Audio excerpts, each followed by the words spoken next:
No, actually, he has, in fact, doubled down. He is digging in his heels in terms of one, standing by a very racist trope of it within the American context of go back, particularly to four freshman congresswomen who do come from minority backgrounds. And so what it says to me from his press conference when he was asked, and he was asked several times in a few different ways, if he's concerned about white nationalists finding common cause in his wording of go back to these duly elected congresswomen, he said that he, in fact, was not concerned because many people agree with me. And what that tells me is that his strategy of doubling down is that that's a message to his base. We're going to a re-election year, and he is sending a message to his base that he is not afraid to say these racist things because he's concerned about not the swing voters, but about turning out his base.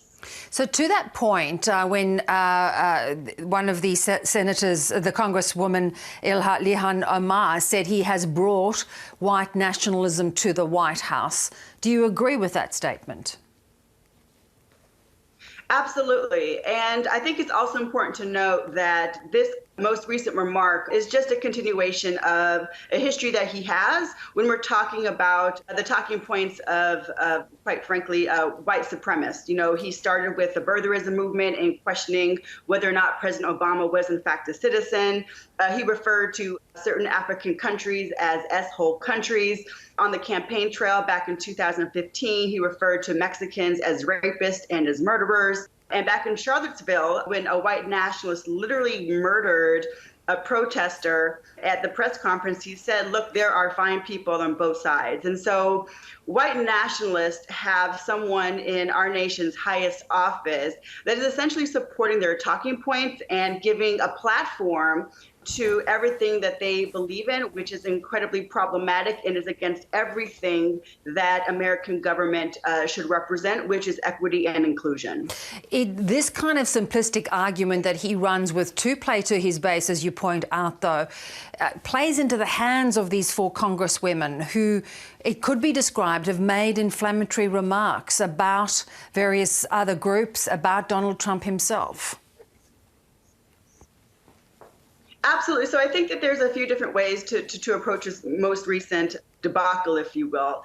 You know, Trump initially was trying to exploit a gap within the Democratic Party between so-called progressives and so-called establishment Democrats. And I think the irony of that is that in fact backfired, because now the Democratic Party has closed ranks and is absolutely unified by saying what the president said is completely un-American, it is racist, it is against everything that the Democratic Party works towards and towards having America be an opening and welcoming place. But even going back to recent controversy with Ilhan Omar perhaps making remarks that could be perceived in a few different ways against other groups, even within the party, there's disagreement as to how her words can be interpreted. The Democratic Party has, again, been able to work through that controversy or work through, I think, that inter-party tension and really circle back and come together against the president's remarks and what he stands for. Do you think these tweets will refocus the push within the Democratic Party for impeachment of Donald Trump?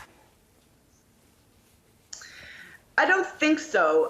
And I say that because, again, the president has a very well-documented history of making incredibly sexist and racist remarks, and it has not really done anything to move the needle towards impeachment. It will continue to be a talking point for Democrats in terms of fundraising calls, particularly for presidential candidates, to support them in their campaigns and their platforms, because they are running on the opposite of what the president has espoused. But I think in terms of, is it really going to move anything meaningfully towards a deeper, more purposeful conversation towards impeachment? I would say no, because of all the things that he has already said to get us to this point, it has not made that much of a difference. How disturbing is the paralysis of the Republican Party to come out and condemn Donald Trump's comments? It is incredibly troubling.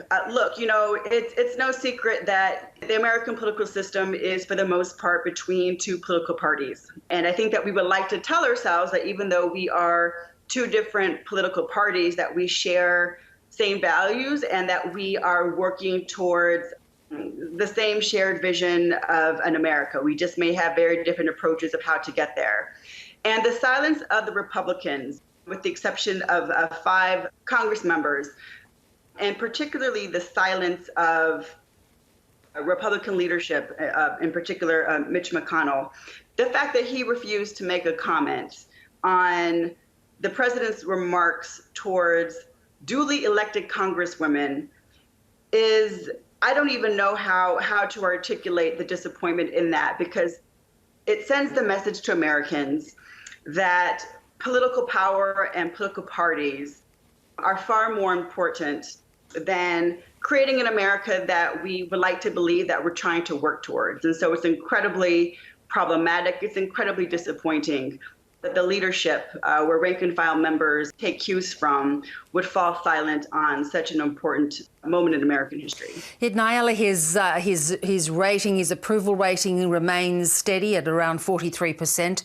As a woman yourself, who may be the target of, who may feel like the target of some of these remarks by Donald Trump, how bad, how endemic are these views, do you think, throughout American society? Thank you for that question. I have, in fact, many times throughout my life, been told to go back to where I come from. I am, in fact, an immigrant, but I also am, in fact, an American. And I think within the American philosophy or understanding is that the two cannot be the same, and that's simply not true. And I think that as America's demographics are changing, that there is a fear, and that fear is particularly strong in Trump's base, of a changing understanding of what it means to be American, where historically it has been his base. What it means to be American, the face is changing, and it's beginning to look like mine. And my hope is, regardless of your party, that, that America understands the idea of being American to be everyone who lives here. It does not have a particular face. It does not have a particular gender. It does not have a particular background or economic class. All of us in America represent what it means to be American. And my hope is, as our country is changing here in America, that we change our understanding of what it means to be American as well. Now, I really appreciate your perspective on this. Thank you so much. Thank you.